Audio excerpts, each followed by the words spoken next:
Num mundo que parece obcecado com transparência total, e se a estratégia mais poderosa fosse, na verdade, fazer exatamente o contrário? Hoje a gente vai mergulhar na arte que é poderosa e até perigosa de ocultar as próprias intenções. Sabe aquela frase que a gente ouve desde pequeno, que ser honesto é sempre o melhor caminho? Pois é, mas será que é mesmo? Especialmente quando o assunto é poder, estratégia e influência, a resposta, olha, pode surpreender muita gente. Então, qual que é a regra do jogo aqui? É bem simples, nunca mostre as suas cartas. Quando se mantém os objetivos em segredo, os adversários ficam totalmente no escuro. Eles não têm como se defender de um ataque que eles nem sabem que está vindo. É como jogar uma partida de xadrez, só que o seu oponente acha que vocês estão jogando damas. E para a gente entender o tamanho do desastre que é revelar as intenções cedo demais, vamos para uma história de sedução. Uma história que, olha, tinha tudo para dar certo, mas que acabou da pior maneira que se pode imaginar. As figuras nessa história são fascinantes. De um lado, temos Ninon de Lenclos, uma cortesã de 62 anos que já tinha visto de tudo e era uma verdadeira mestra na arte de seduzir. Do outro, o jovem Marquês, com seus 22 anos, super apaixonado, mas totalmente ingênuo. E o alvo, uma condessa linda de morrer e, claro, muito, muito difícil de conquistar. É o clássico duelo, né? A experiência contra a impulsividade. O plano da Ninon era pura genialidade, uma aula de psicologia. Nada de chegar direto. A receita era um jogo de sutilezas. Primeiro, o Marquês deveria se aproximar como um amigo, sabe? Para criar aquela falsa sensação de segurança. Depois, o passo 2, gerar ciúmes, para que ela começasse a ver ele como alguém desejado. Em seguida, agir de forma imprevisível, para mantê-la confusa, sempre pensando nele. O objetivo final era esse, minar as defesas dela aos poucos, deixando-a intrigada e vulnerável. Mas aí veio o desastre. Depois de semanas seguindo o plano direitinho, a impaciência tomou conta. O Marquês, coitado, não aguentou e simplesmente declarou seu amor. Em uma única frase, ele acabou com toda a magia, com toda a tensão que tinha sido construída. Fim de jogo. E essa é a lição de ouro da história. A sedução e a estratégia, de um modo geral, vive da sugestão, daquela incerteza no ar. No exato momento em que o Marquês abriu o jogo, ele perdeu todo o poder que tinha. A caça perdeu a graça e ele virou só mais um pretendente, óbvio e sem mistério nenhum. Agora vamos sair um pouco do campo do amor e entrar de cabeça no campo de batalha. Se o Marquês nos mostrou como não se deve fazer, o imperador etíope Haile Selassie vai mostrar como essa lei, quando é bem aplicada, pode garantir uma vitória sem disparar um único tiro sequer. E aqui está a beleza da tática que a gente chama de cortina de fumaça. O rival de Selassie, um homem chamado Bausha, estava focado no perigo que ele esperava, uma armadilha durante um banquete.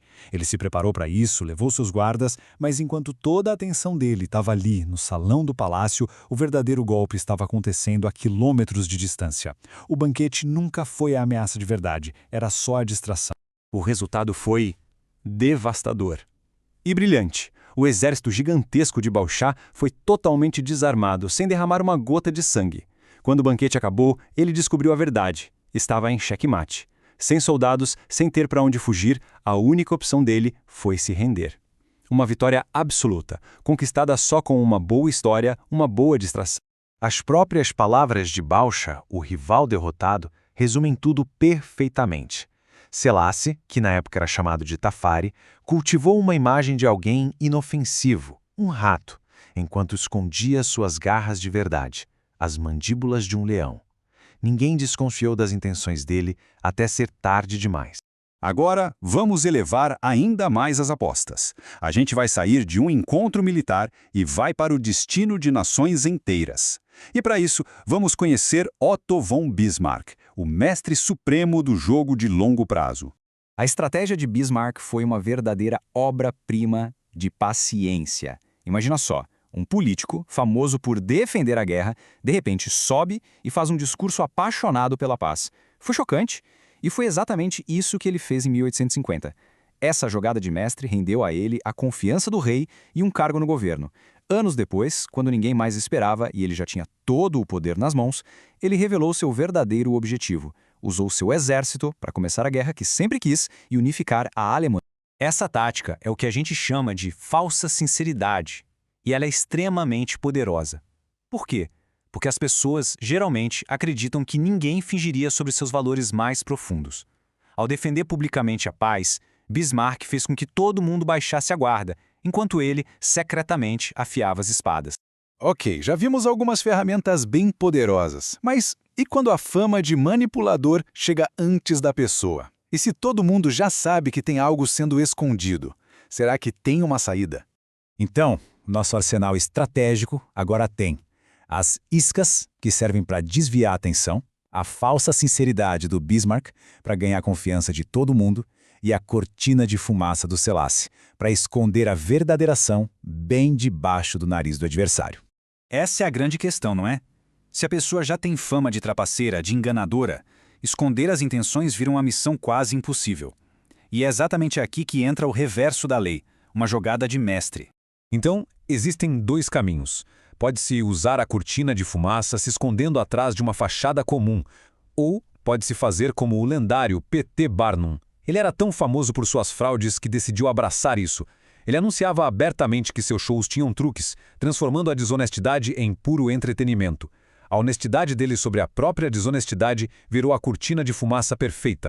E para fechar, a gente volta para aquela que começou a nossa história, a mestra Ninon de Lenclos.